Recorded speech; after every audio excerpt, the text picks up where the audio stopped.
Welcome to our show, The Leading Force, where we host the leading South Asian organizations in North America, which are doing a lot of proud to the community, as also unfolded today, a huge role to play going forward in this country, the leader in the world. And with us today, once again, Dr. Singhvi, who took the mantle last year, I don't know against what odds and what thing is in his mind, when he accepted the presidency to be the API's president. Tell us, what did you think at that time? What were you getting into? Well, I have been working for some time for the organization. So I had few simple goals in mind. You know, how to build this organization stronger, how to move forward, and how can we be much more successful than we are. At organization level, I wanted that we should increase the membership, because strength is in membership. You go to Capitol Hill, they'll ask how many members the organization has. Second thing, at legislative front, we needed a legislative director, which we have. We needed a legislative office, which we have now. Right. The third thing, which I have been very proud, that we have hired executive director. Executive director is very important for continuity. Right now, we do not have somebody to for the continuity. See, each president will come, they have their own agenda. But being executive director, not only it will be a stronger infrastructure, but to communicate with various pharmaceutical companies, vendors, other organizations, there is a strong presence. So I think with executive director, we will move forward much faster and in a very cohesive manner. And what were the challenges that you were facing? Continuity is very important. Okay. Financial soundness is very important. I sitting in California, I alone, or 5 of my officers, one in New Jersey, another in Texas, another in Michigan, another in Florida. We cannot approach the pharmaceutical industry for required support, change in policies, what doctors can do. So for that, like we have only 1 legislative day or 2 legislative days in a year. Or we came and met the pharmaceutical industry, like we met Pfizer and Pfizer CEO, or Johnson & Johnson. So we can only do it 1 or twice a year, where we all officers can go and tell them what kind of research or issues you should take, what kind of problems our patients face. So now with executive director being there, hopefully he'll be able to coordinate, meet on our behalf the CEOs of various companies, meet vendors, make our finances strong, and be continuity for the next president. True. So that's what we have tried to do. We are ready to open an office in India. We have been doing a lot of work in India. Yeah, you're touching a great point that under leadership, API has not just expanded on what the previous presidents were trying to take a project here and there. You, I think, held a mini convention last year in July in Jaipur. Yes. Let us know a little bit about it. Well, what was the goal? What did you get out of it? See, Sunil, what has happened is now the second generation is already in doing very well. We came here with single-minded goal for having good training, good prosperity for ourselves, of course with a lot of service in mind. True. Now we are getting older and ready to retire. We want to give back. There's always inner desire to serve back. So Indo-US Health Summit was started by my previous leader, Dr. Hemant Patel. So this was 4th Indo-US Health Summit, which was held in Jaipur. We have done some remarkable work, like Sevak Project for diabetes in inner town, which takes care of the heart problems, diabetes problem, health education, cessation of smoking, health fitness. All these projects are being done, which a lot of state governments are ready to adopt. Like we also have devised a card for practicing physician, diabetes card for practicing physician, which has become so popular that we are coming out with 2nd edition. Like physicians in India can look at the card, it's pocket reference for the physicians how to treat diabetes. And 8,000 cards were just distributed at Epicon, which is a meeting of Association of Physicians of Indians in Ahmedabad.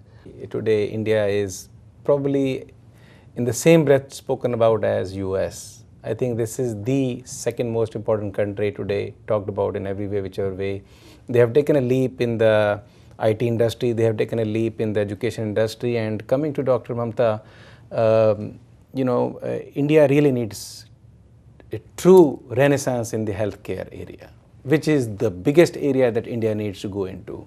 And I'm sure that with the veterans like the ones who are sitting here and the ones who have led this organization, they'll be looking at you all to show that light of the day, an association, a relationship, a networking or a service or a guidance, because I know somebody, she had to go through a surgery, and then I met the doctor, and the doctor said, don't take your chances. I said, why? He said, because this doctor has studied how to do this surgery, but they have never done it. So don't take your chances, fly back to US and get it done right over there. Now, I think India offers a tremendous scope for the healthcare growth and opportunity for that matter. Where do you see your leadership and your group, where do you see you can take them in India? I'm glad you asked that question. First of all, the first part of your question, I think India is very in vogue. Definitely in my generation, be it second generation Indians like myself, or people not of Indian origin, India is the place. They want to go there, they want to dress like them, they want to eat that type of food. So India is the next thing. In terms of what our generation, my generation wants to do, and what in conjunction with my father we've started, is when I was in medical school, I was able to travel to India. I stayed there for a month during my 4th year of medical school when we have elective time. And I traveled there and I worked in different settings. I worked in Jaipur in a public hospital setting. I worked in a small clinic in Chennai in South India. And then I went to Tata, which is the oncology center of Asia, which is not at all behind America. It has the best technology on par with every institution in USA. So really I got to see different aspects of how medicine is practiced in India, be it a public setting, be it a private setting, or be a small clinic setting. And what I learned from there was definitely beyond words. It was more important for me to do that 1 month than my 4 years in medical school.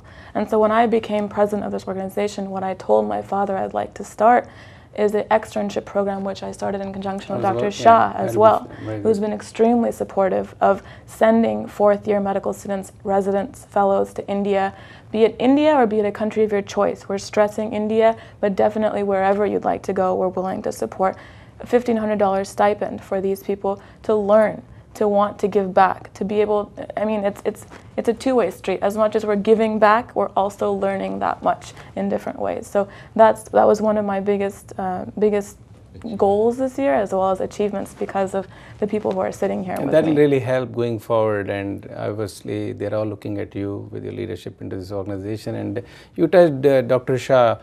Yes, I've heard different stories about the government of India and the resistance you face. I've heard to the extent that even the doctors who have become MBBS from India and came here to practice can't go and administer a simple medicine in India. Is that true?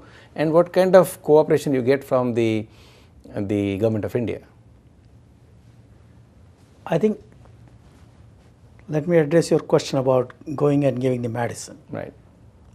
There was no problem in that, but the problems started when some physicians from East Asia, I don't want to name the countries, they started coming and so-called practicing medicine, and they were not well trained. Mm-hmm. So to control them, to control anything, you have to come out with a law. Sure. And the law has to apply to everybody. That is why the law was brought in, that unless you are licensed to practice medicine in India, you cannot practice medicine. So if you are trained here, so your training is recognized in India, you are free to practice medicine there, you can practice it, that's not an issue.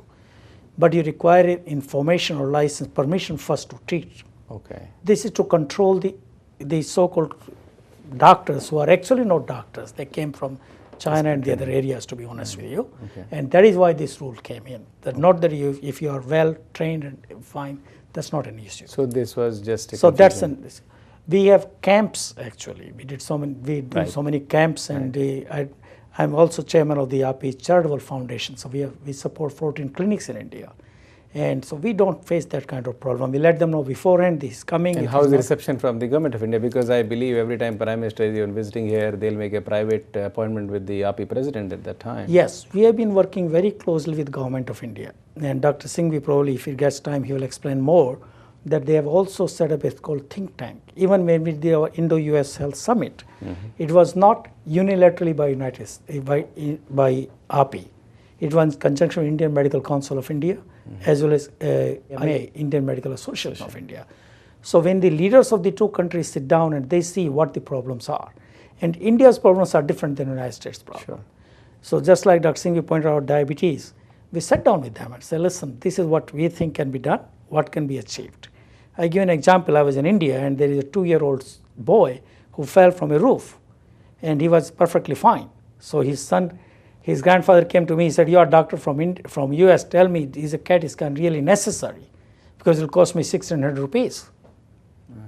Now in the United States, nobody will see a patient who fell from 30 feet without talking of CAT scan, never mind whether it is necessary or not. True. Here comes your liability thing.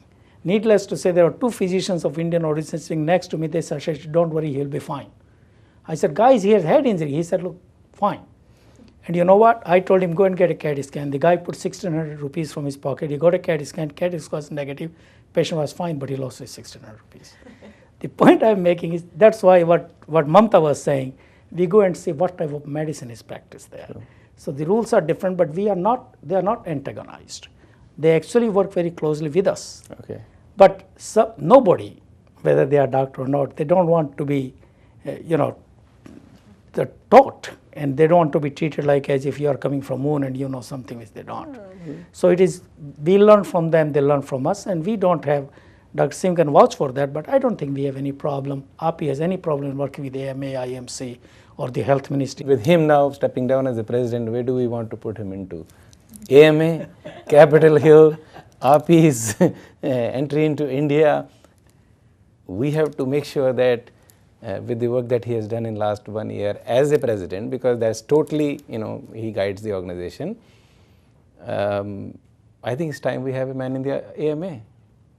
Well, we do have. In fact, International Medical... No, if Dr. Wilson doesn't understand, you all understand what we need to do. So we just need to make sure that we get our man over there. Well, Sunil, you won't believe that these leadership seminars are so much well attended. I had planned for 3 or 4. We had to add 5th seminar at 2 o'clock in the morning. We started driving from Chicago. 9 o'clock we reached because we had another leadership development program and 350 people were there. My colleague who is going to talk to you next, Dr. Dhingra, was there. So many questions from young physicians and they are excited. When I joined API, there are a lot of problems, lot of challenges, and both my kids who are physicians, they would look at me, why don't you quit this organization? And today, both of them are proud members of API, and one of them is president of Medical Student Residency. So it's us who are API, it's us who are going to make the change in this nation and around the world. Sure. And I'm sure we'll do very well. No, we definitely congratulate you for the pioneering work that you've done in the last 1 year, carried this baton one after the other, and I think this is just the beginning of your new start as we see it from next week. And it's incredible to see also that we have a young woman leading the residents group, and then I think the new president-to-be is also a woman. So we have 2 women leading API. I guess we all need to sit back and wait and watch and be there for them, whatever they need from us.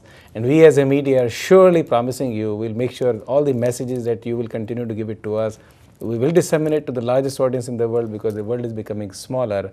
And as we come again back to Dr. Ajay Lodha, who is probably having sleepless nights in putting this huge convention together quietly, is a man of few words, but we need him to, when we come back and talk about the convention, its arrangements, and with him we will have Dr. Dhingra who will join us on the entertainment segment. We'll take a break. Once again, thank you very much, Dr. Singhvi. Thank you, Dr. Mamta Singhvi. And thank you, Dr. Shah. I think it's a phenomenal session. I really appreciate your time for coming to this small platform that we are providing to call the leading force, and you are certainly one of them, and we are always there you as friend and family and colleagues. Once again, congratulations. Best wishes for your convention. We'll be there taking the message to the world. Don't go away. We'll take a short break and we'll be back to Dr. Ajay Lodha and Dr. Dhingra, who will tell us about the convention arrangements, what it takes to put it together, and what is expected to unleash in the next 4 days, actually starting from Wednesday, Thursday, Friday, Saturday and Sunday. The top luminaries who are coming as the guests, the entertainment, the vendors, the seminar, the business, so that everybody, every road should be leading into Hilton Hotel in New York on Wednesday. We'll be right back. Thank you.